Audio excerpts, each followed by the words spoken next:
The Grizzlies may have a golden opportunity here. Now, while they've already signed Charles Bassey to that 10-day contract, is it time to just start stacking and stacking up until you get big guys back like Brendan Clarke and Zach Edey? Who knows? But one NBA waiver has the sights of some NBA fans to see whether or not it may work, it may not work. We'll find out. What's going on, everybody? Jared Alatorre for another episode of Grizzlies Digest. Thank you so much for tuning in to the channel, and always want to highlight our beautiful, wonderful, marvelous 39% of subscribers who are here to the channel.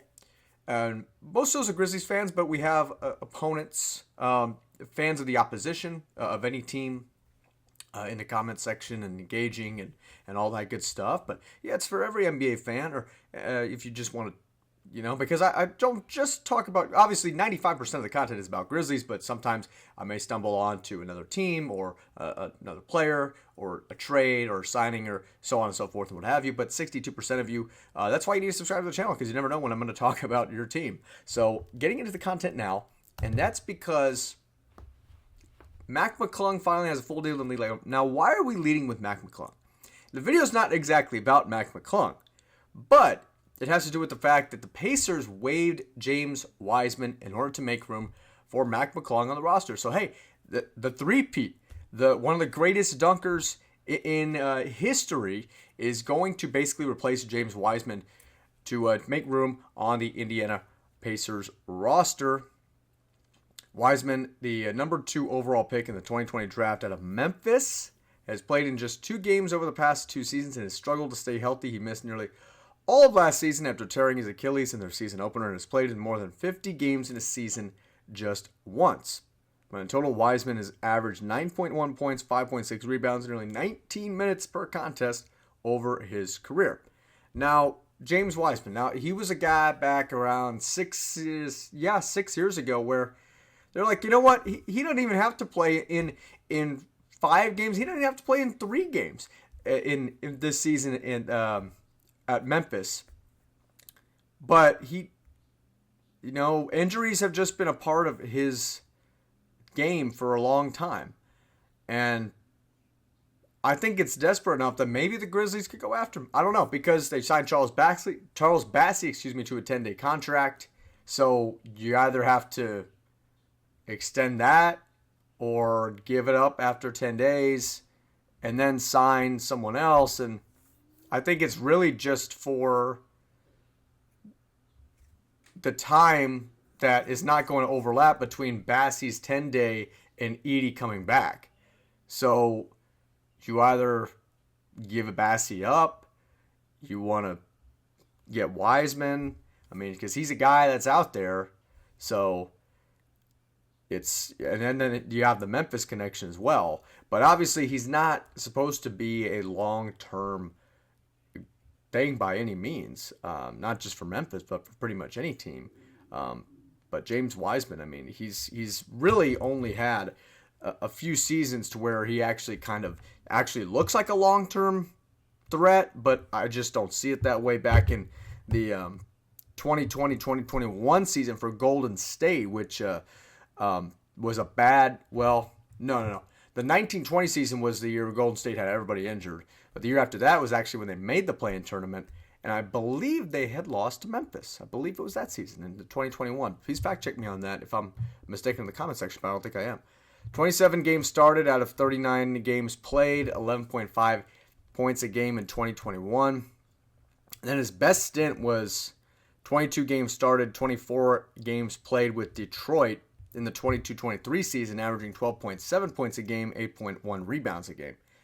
So he's not really like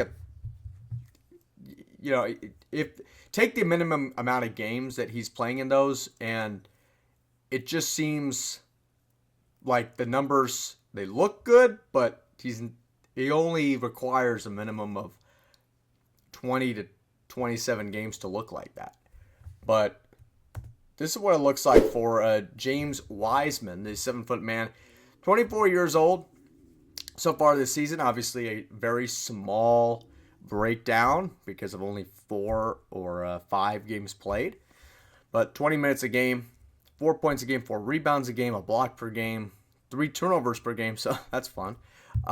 He also have 2 fouls a game. So not much to take away, obviously, here. But this is just in the case of if the Grizzlies are really that desperate to get a big guy while they wait for the Edey clock to expire, this could be someone that they could look at in that direction.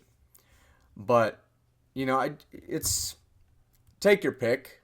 I mean, because this is him running down the court. So here's a miss. This is in the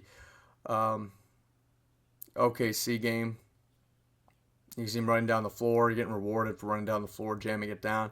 But I just feel like you have to have something work for you. And right now, Memphis doesn't really have much working for them defensively or in the rebounding game. A little bit more about Wiseman and his resume. An NBA champion in 2022. I mean, hey, he can claim it. I mean, he was on the team. He won, right? With Golden State in the 2020 season to the 2023 season. Then a stint with the Pistons, a stint with the Pacers. That's a quick look at Wiseman's resume. But this is also from the Beale Street Bears. The Grizzlies must create more second chance opportunities. They haven't done that. So maybe they get rebounds, offensive rebounds, to get second chance opportunities. The absence of Edey has led to the Grizzlies having more struggles rebounding, especially on offense. The Grizzlies are 15th in the NBA in defensive rebounds at 33.3 per game. So kind of in the middle of the pack.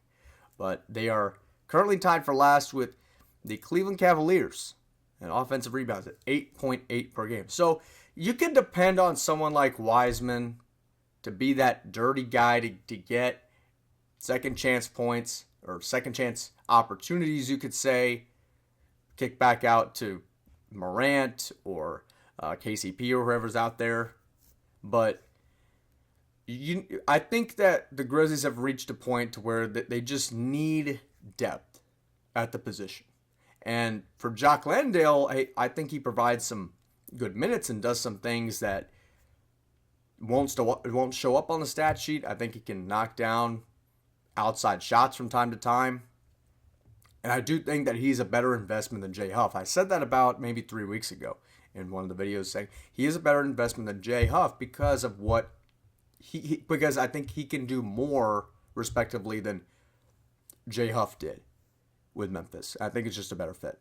But for defensive purposes, I think Landale's not really an answer right now. So you got to create more opportunities there. Continuing with the article, in the meantime, the front court players such as Jackson Jr., Jock Landale, Aldama, once again, emphasizing offensive rebounds, they must grab more of those. The Grizzlies are still a top 10 scoring offense despite multiple areas for improvement. They've been one of the best teams at scoring in transition and getting to the line. On the other hand, the Grizzlies are tied for fifth worst in second chance points and at 12.6 per game. 5 to 6 more second place points per game would put the Grizzlies in the top half of the league. So, I mean, hey, just give me 2 offensive rebounds, right? Give me 2 more offensive rebounds and then see what happens, right? I mean, it sounds like, okay, like what's that going to do? I mean, hey, one of the best opportunities to score in the game of basketball is from offensive rebounds, because everybody on defense is kind of thinking, okay, where's my assignment here? Which guy do I go? What defense are we playing right now? I mean, because it's happening so fast. Offensive rebounds are one of the best ways to generate an easy basket in the NBA. I guarantee it. Watch any offensive rebound that you see today. Everybody on defense is out of sorts. You don't know what they're doing. And I mean, hey, give me 3 more baskets on offensive rebounds. See what that can do for you. That could be James Wiseman. I don't know. Because Charles Bassey, hey, it's a short-term thing anyway. So you get rid of Bassey, Wiseman's right there, on the street waiting for a call. Why not? Let's see what happens. But Jared Altor here for another episode of Grizzlies Digest. Thank you so much for tuning in. And you can like this video, comment on this video, share this video. Reaction on James Wiseman. I mean, like I said, it's nothing long-term by any means. We're just so desperate and eager for Edey to get back that we need rebounding. And we need it bad. Okay? That's all I'm saying. Jared Altor here for another episode of Grizzlies Digest. Thank you so much for tuning in. We'll see you in the next video.